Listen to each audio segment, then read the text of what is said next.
The Forsaken. The Veyari had once been a name spoken with admiration among the stars. Small, delicate in stature, yet brilliant in art, philosophy, and energy sciences, their homeworld of Veyari had been a beacon of culture in the Galactic Concord. But brilliance did not shield them from fate. 50 years ago, an asteroid impact shattered their oceans, poisoned their skies, and left the Veyari with a choice: evacuate or die. They chose survival, scattering into fleets of civilian craft and converted freighters, carrying what remained of their civilization. At first, the galaxy had helped them. Concord worlds opened their ports, provided supplies, and promised protection. The Veyari had believed themselves safe beneath the wings of the Great Alliance. That faith withered quickly. The raiders came first. The Draxan Dominion, carnivorous warlords who fed on weakness, saw the wandering Veyari as easy prey. Their attacks were sudden, brutal, and merciless. Entire flotillas vanished overnight. The Veyari turned to the Concord for aid. The Concord issued statements of deep concern. Then silence. By the second decade, support had grown thin. Trade worlds began denying them docking rights, claiming the Veyari carried disease. Border patrols turned them away at gunpoint. Promises of asylum evaporated under the weight of fear and politics. The Concord called the Veyari destabilizing and a logistical burden. What had begun as sympathetic charity curdled into avoidance, then open hostility. Now, only the cold void welcomed them. Inside the fractured remains of the refugee flagship Luminera, the Council of Elders sat in the dim light of failing projectors. Serac, the youngest ever to hold a seat, stood with fists clenched at his side. His pale skin shimmered faintly under the glow, his narrow eyes burning with restrained fury. They closed their doors one by one, he said, voice sharp. The Concord swore unity. But when our children starve, when our fleets burn, they turn their backs. Tell me, elders, are we fools to keep begging? An older female, Elder Rilith, lowered her gaze. We cannot survive alone, Serac. We have no fleets, no armies. Without allies, our extinction is only delayed. Then we die on our feet, not crawling at their gates, Serac snapped. The chamber fell silent. His words were dangerous. Too many of the younger Veyari whispered similar thoughts, anger feeding into despair. The elders knew if that fire spread, it would consume what little unity they had left. Rilith finally answered, her voice weary. And what would you have us do? War against the Dominion? Strike at the Concord? We have no weapons for such madness. No, Serac said quietly. But neither can we keep pretending that help will come. They have forsaken us. Hours later, in the crowded hangar, Serac walked among the refugee families. Children with hollow eyes clutched ration packs that had grown thinner each month. Mechanics struggled to keep air scrubbers from collapsing. The smell of rust and sickness lingered in every corridor. This was not a civilization. It was a people decaying in slow motion. That evening, they approached the planet Kellerin, a lush Concord world once friendly to the Veyari. Their fleet limped into orbit, broadcasting desperate requests. Medical aid, food, a temporary port to rest. Silence answered. Then a cold transmission. By order of the Kellerin Council, Veyari vessels are denied entry. Any attempt to breach orbit will be considered hostile action. Gasps filled the council chamber. Mothers wept openly. Serac slammed his fist into the table. Children are dying. Do they not see us as people anymore? Another elder whispered, broken, no. They see us as ghosts already.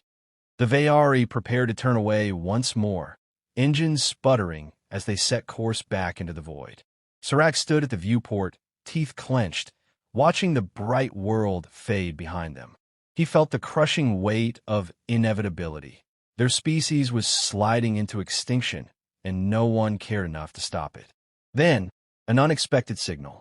A vessel emerged from hyperspace, sleek and angular, bearing colors none of the Veyari had seen in orbit for decades: blue, white, and green.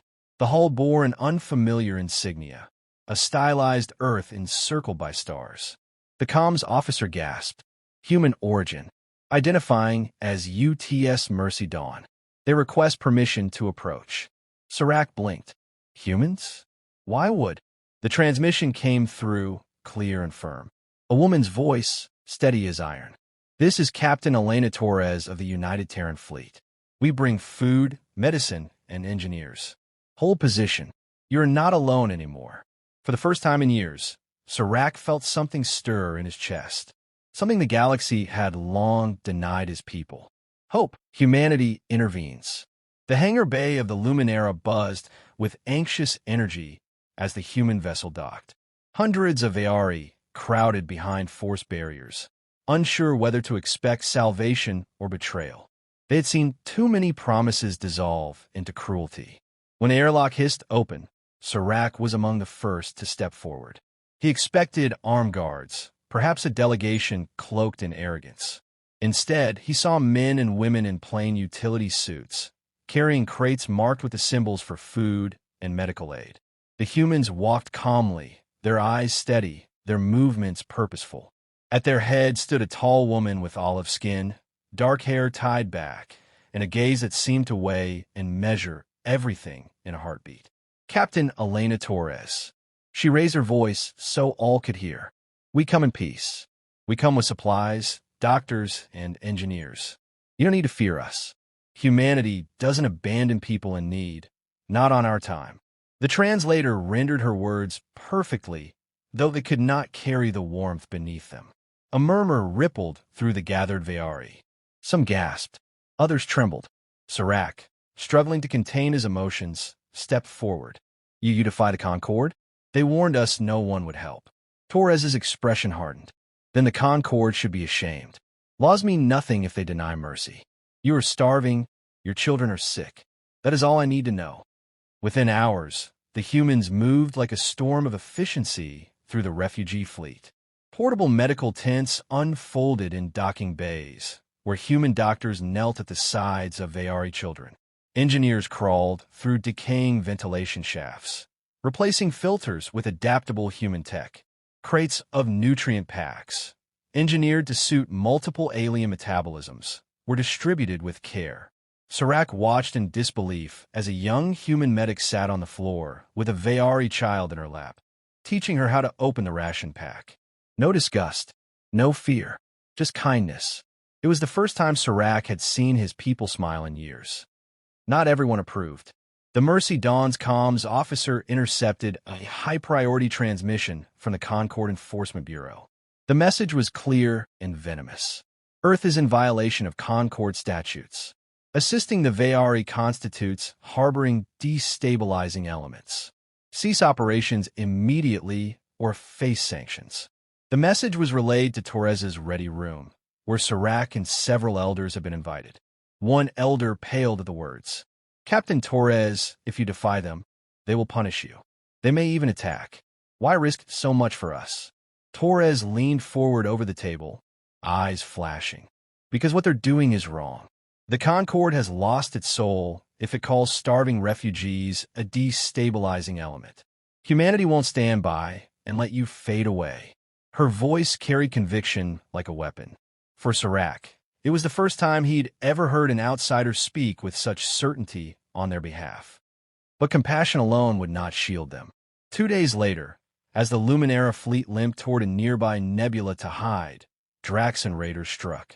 Sleek black warships emerged from hyperspace, guns already spitting fire.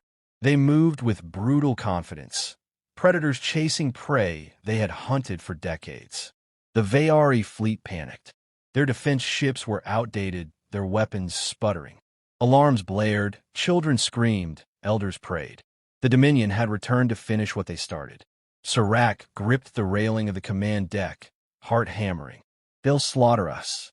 We can't outrun them this time. Then human warships cut across the stars. The Mercy Dawn was no warship, but it had escorts, 2 Terran destroyers that had shadowed her. They surged forward like wolves, weapons blazing. Missiles streaked across the void.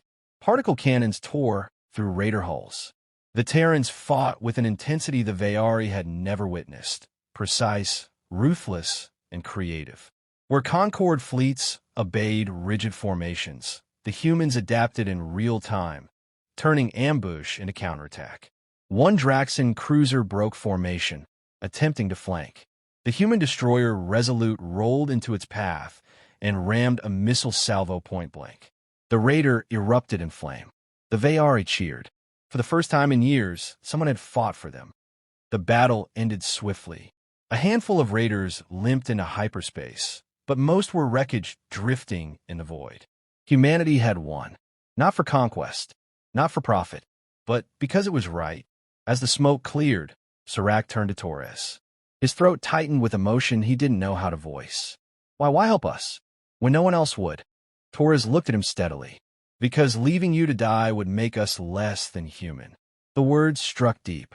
Serac realized then that perhaps the Veyari were not doomed to vanish. Perhaps, against all odds, they had found allies. But even as hope bloomed, dread followed.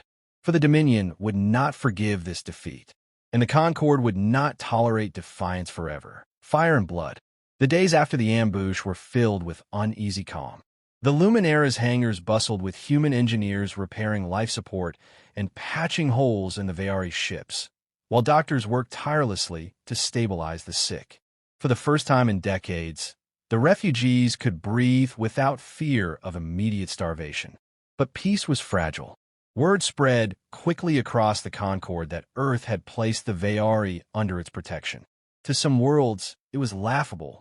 To others, dangerous.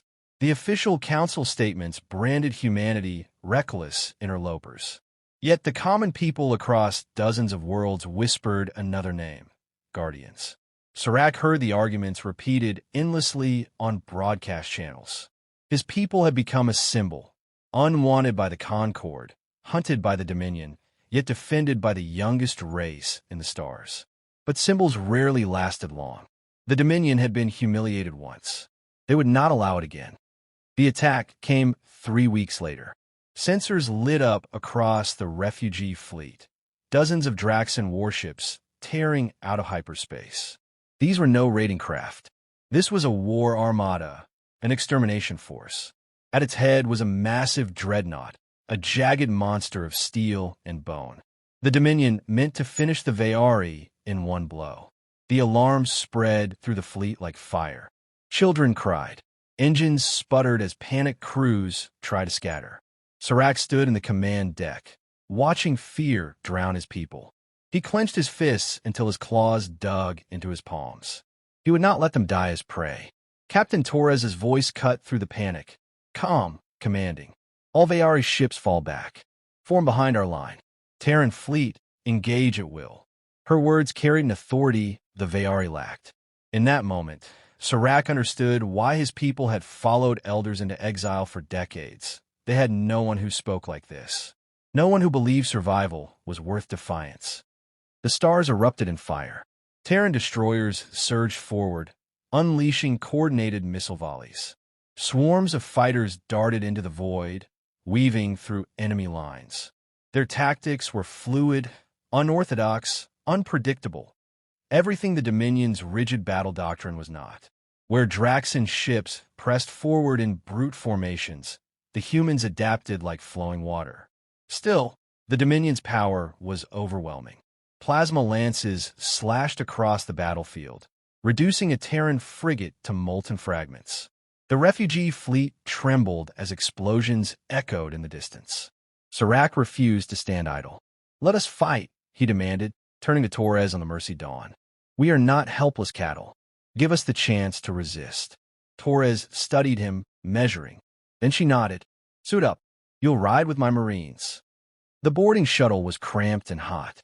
Human soldiers strapped in beside Serac, their armor painted with unit markings, rifles clutched in calloused hands. They looked at him not with pity, but with respect, as if he were another fighter, not a refugee. The shuttle slammed into the hull of a Draxan cruiser. Explosives tore the breach open, and the Marines surged forward into smoke and screaming alarms. Serac's heart pounded as he followed. The Draxan warriors were giants compared to his slender frame, their jaws snapping, their armor thick. Yet the humans moved like storms, covering one another, striking fast, relentless. Serac raised his borrowed rifle and fired. Adraxan fell, blood steaming against the cold deck. For the first time, Serac felt the weight of action. He was no longer a victim. He was a fighter. Side by side with the humans, the Veyari carved a path through the corridors. Minutes later, they stormed the bridge and disabled the cruiser's guns. Across the fleet, the battle raged with equal ferocity. Concord observers, neutral bystanders, broadcasted live images across the galaxy. Billions watched as Terran medics shielded Veyari children from flames, as battered destroyers held the line against overwhelming odds. For the first time, the wider galaxy saw not beggars or destabilizing elements, but a people worth saving and a species reckless enough to defy extinction. The Dominion did not retreat easily. Their dreadnought pressed forward, cannons glowing with the power to obliterate entire ships. The Resolute limped under its fire, engines burning. The Vanguard countered, unleashing everything it had into the beast's flank. The battlefield became a furnace of fire and steel. And then, across every open channel, Captain Torres's voice rang out, clear and unyielding. To all who hear, the Veyari are under Terran protection. Strike them, and you strike us, and we will not forgive. Not on our time. Her declaration was carried across the galaxy, undeniable and unforgettable. At last, battered and bloodied, the Dominion withdrew. They left behind burning wreckage, but their threat was clear. Warlord Karzak's final broadcast lingered like venom. Next time, Earth, we bring fire enough to burn you from the stars. In the silence that followed, Serac stood aboard the captured cruiser, helmet under his arm, lungs heaving. His people had fought. They had survived. For the first time in decades, survival no longer felt like running. Yet deep inside, he knew this was only the beginning. The Dominion would return stronger, and the Concord, furious with Earth's defiance, might stand against them. But Serac also knew something more powerful than fear. Humanity would not abandon them. Not now. Not ever. Not on our time. The Dominion did not lick its wounds for long. Within a month, the largest fleet in their history gathered at the edge of Concord space. Hundreds of ships, dreadnoughts, carriers, cruisers, all forged for one purpose: extermination. Their target was clear: the refugee fleet sheltered under Terran protection. The Concord Council, divided and afraid, chose neutrality. They would not interfere. Humanity was on its own. On the bridge of the Mercy Dawn, Captain Elena Torres studied the incoming reports with grim calm. Around her, the Veyari huddled, silent with fear. Serac stood apart, his narrow hands clenched tight. He knew this was it. The moment his people would either vanish into ash or prove they still belonged among the stars. Torres turned to him. "We can't guarantee victory, but we can guarantee one thing. We won't leave you to face this alone." Serac bowed his head. "Then we'll fight beside you, not as refugees, as allies." The battle began in the broken remains of an asteroid belt. Humanity had chosen the ground carefully. Dense rock fields, magnetic storms, and a hidden line of fortified drones waiting to spring. It was not strength that would decide the fight. It was ingenuity. When the Dominion fleet emerged, the stars seemed to darken. Warlord Karzak's dreadnought led the charge, a monstrous predator bristling with firepower. His voice thundered across every channel. Today the Veyari are erased, and Earth will join them as ash. The first salvo came like a tidal wave, plasma fire and missiles lighting the void. Terran destroyers darted between asteroids, returning fire with calculated precision. Mines hidden in the rock fields detonated, crippling the Dominion vanguard. The battlefield became chaos, debris scattering in every direction. The Veyari, once helpless, now took their place in the fight. Guided by human engineers, they piloted their patched ships with determination, acting as bait, drawing Dominion fighters into ambushes. Serac himself commanded a refitted freighter armed with jury-rigged cannons, his voice steady over the comms. For every child they hunted, for every family they scattered, Veyari stand today. Across the fleet, his people answered with fire. Still, the Dominion's numbers pressed hard. One by one, Terran frigates were shattered. The Resolute, already scarred from the last battle, took the brunt of the dreadnought's fire and fell silent, burning. The Vanguard staggered but held the line, her guns never ceasing. On the Concord's neutral observation decks, entire worlds watched the battle broadcasted live. Billions of eyes saw Earth stand against impossible odds. They saw Veyari fighting shoulder to shoulder with human marines, defying extermination. And for the first time, cracks appeared in the Concord's indifference. At the height of the battle, Torres unleashed the final gambit. From behind the asteroids, hidden emitters activated, an experimental planetary shield array repurposed to protect the refugee fleet. Brilliant blue light shimmered across space, absorbing Dominion fire that would have slaughtered thousands. Karzak roared in fury. His dreadnought drove forward, hurling everything it had at the shield. The barrier faltered, groaned, cracked, but held. That was the opening Torres had waited for. Now, she ordered. Human destroyers and Veyari-strike ships surged together, hurling concentrated fire into the dreadnought's flank. Missile after missile struck deep, cracking armor. Sirac's freighter, its hull burning, rammed its cannons point-blank into the beast's engines. The explosion ripped across the dreadnought's spine. When the light faded, Karzak's flagship was broken, drifting, its weapons silent. The Dominion fleet hesitated, and then, one by one, they broke and fled. Silence settled across the stars. The refugees still lived. Humanity still stood. Against all odds, the impossible had been done. On the battered deck of the Mercy Dawn, Sirac faced Torres. His body was bruised, his people bloodied, but his voice carried strength. You gave us back what the galaxy stole: hope, dignity, a future. When every other race abandoned us, you stood firm. He paused, eyes burning. Not on your time. Not ever. Torres gave a tired smile. You're not alone anymore. Remember that. Weeks later, the Veyari began resettlement on a barren but habitable world, terraformed with Terran aid. Their children played in the open air for the first time in generations. Human and Veyari engineers built side by side. The galaxy watched. Some still condemned Earth as reckless. Others quietly began to reconsider what it meant to be civilized. For the Veyari, none of that mattered. They were alive. And for humanity, a reputation was forged in fire. Not conquerors, not opportunists, but guardians. The species that said no when the rest of the galaxy turned away. The war with the Dominion was not over.